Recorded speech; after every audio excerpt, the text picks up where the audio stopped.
Oh, adzoka, atodzoka. Haana kwamboenda uyu, chikombera. Wakambonyatsosikwa sei chaizvo iwewe, ye? Uchiri wakakwana here nemwana wehanzvadzi yangu? Mukoma, akakwana uyu, kusarohwa chete. Uyu kauyu, ari kutomboda kurohwa prona chaiyo sezvataitwa namudhara akati tichiri vadiki. Kulemana hamusi maakudhipisa here, mabasa anongotsvagwa mamwaya maiziya. Oh, nhai, basa rinongotsvagwa rimweka. Unenge uchimbodyei pesapo, uchigara pai, uchigeza nesipo inenge yatengwa nani, ye? Iyo ilangeni kulemani ndiyo yamunobva maita kunge ndiri kugeza neprotex. Zviriko futi. Dai makaita mali kulemani ka. Aiwa, maiti mhoresa netsvimbo gore rino. Shut up uko. This was very simple. Ndakakudza kuti I sorted everything out nemunhu webasa iyeyeye. This guy ka is a good friend of mine. Ndakasangana naye kamundege ndichibva kwedu ka Australia uko. I told him your situation, akatoti zvese bho uye kubasa. And now this. What happened now? Kulemani magrafta hakuna uko. Haikona kuzondisimudzira mhepo kana ndichinge ndakudzai zvaitika maiziya. Hakuna kana mhepo 1 yaunosimudzirwa iwewe, wanzwa. Iwewe chikombera chembanje ka, ndiyo tori mhepo hombe chaiyo. Basa warishaya sei? Ende usatombode kunyeba hako ka, because nhamba dzaMr. Togeza ndinadzo. Ndowafonera ndowabvunza izvezvi. Ende ndakangobata kuti uri kunyeba chete ka, nhasi hakuna sheye yako yechikafu, wanzwa. Saka taura zvese zvaitika kubva pawabva panapa kuzosvika ushaye basa iroro zebenzi remunhu. Kulemani, zviri kupiko paye ndadi paye ndanyatsobva pano bhobho ndobva ndati dha. Yes, I am Dara. Rimutai kuise mukoma nguo. Icho, madoko wani, mabva maita sei pedu pai. Levo pandilevo mi breda. Mukona tenesera makarova iri Sauro. Kudhara mukoma wangu. Mukona maraini munomu. Hakuna kana munhu wana akambobvira nyundura tenesera akaita seiri mudhara. Madoko wani, masasa atinokudzidzisai panapa ndowa mauda kutotifonyora nawo panapa.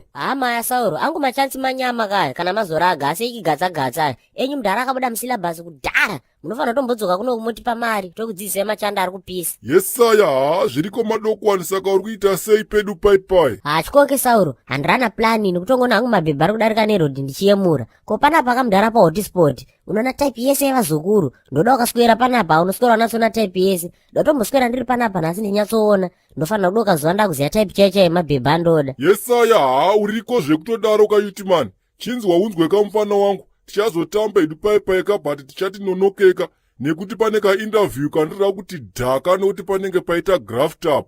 Graft Sauro. Musadaro zvemudhara. Serious, ndiri kutokuimbira zvekamadokwana. Uri kuona kakulemani keke kuforenika. Yesaya, ako kechisaladi ako anofamba kakavhura laptop kachiridza manhamba ana Jay-Z. Zvekaikako kandinanganisira graft waiziya. Saka apa ndiri kutombonorova kachiinterview ndakaenda waibata.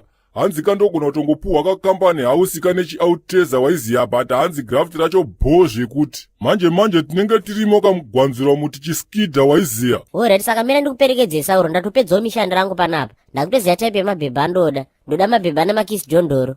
Madoko wani, kuinterviewa kudiwe zvebhrongo kauku. Kunotodiwa kasobha sensi waibata. Sauro, kudhara ndakanorowa bhrongo inini kana mazogara. Handiye mudhara, tikutononoka so time.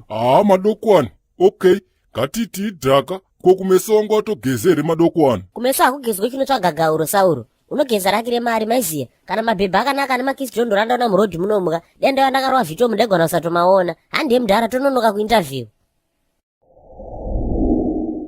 Okay, young man, your uncle is a very good friend of mine. Towirana singaite nasekuru vako. Vakataura zvinhu zvakanaka zvakawandisa stereki pamusoro pako. Aiwa, ndizvo chaizvo kase. Inini ndiri munhu bho manje maiziya. Ndo zvakanaka, saka the job is yours. Ndichakutarisira makeys emota isingachanyatsoshandisa.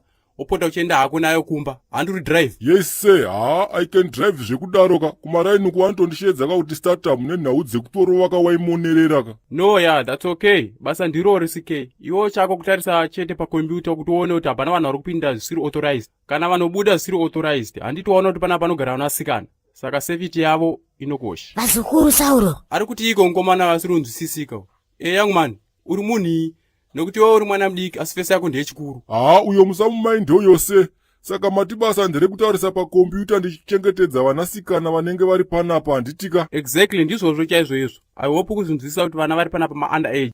Hautombofanirwa kuoneka uchisekererana navo. Iwewe age yako unofanirwa kudanana nevana vari kuma-over 30 uko. Wakura ka iwe. Ya, ndizvozvo chaizvo senior. Saka vana vako vakazoita okay ndazvinzwa kase ndizvozvo chaizvo. Zviko izvi. Sauro mukunzwira zvekutaura nemudhara. Ukuti iko young man. Madoko wani muri kuita sei mimi nyararai uko.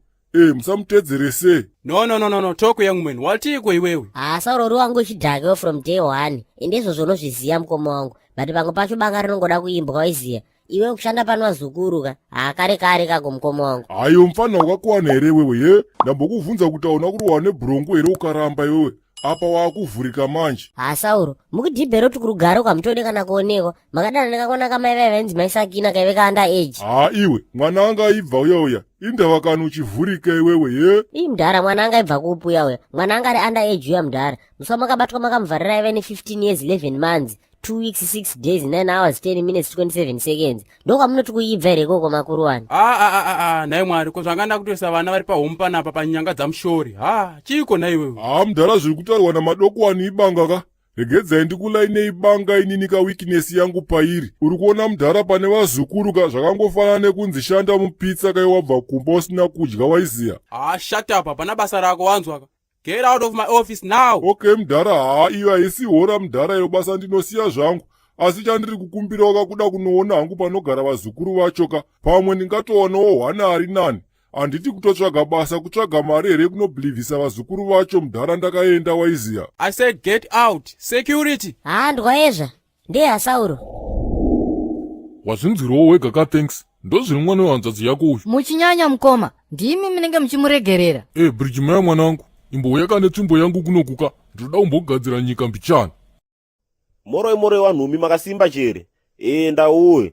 Wariseko wapwerewo naimo wanhumi. Aiwa inotiriyo isu. Tondoitawo mutowa wena. Kumwe kunyoro, kumwe kukukutu, kumwe kunobungiwa huni, kumwe kunogumiwa urimbo. Hodosi, kumwe kuchena, kumwe kutema, asi chadosa chibodzi. Kurisewo kumabasa yona wanhumi. Kwedu unoti kundochemano support yenyu wanhumi. Ndikukumbiritsa wanhumi, mpote mchishaka mumavidhiyo eduya, aoniwo vanhu vakawanditsa. Saka kana mchindiditsa semadira ndinokuita naye wanhumi, ndokumbira kamunai kuti vhidhiyo yese yomunenge maona, mosheya kamunai. Maadvhetiyo, ndokumbira musajambeba maadvheti warungu. Ndoipo ndinochikombera tinoboya mari yokotengera vazukuru tinonaka. Kana muri yokuYouTube kwawanhumi, ndokumbiritsa musubscribe kamu, tite wazhinji, tite kana miliyoni. Takawanda hatizobeba mafurogo wanhu kuma-area awo.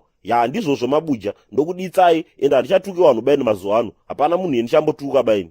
Ndizvozvo.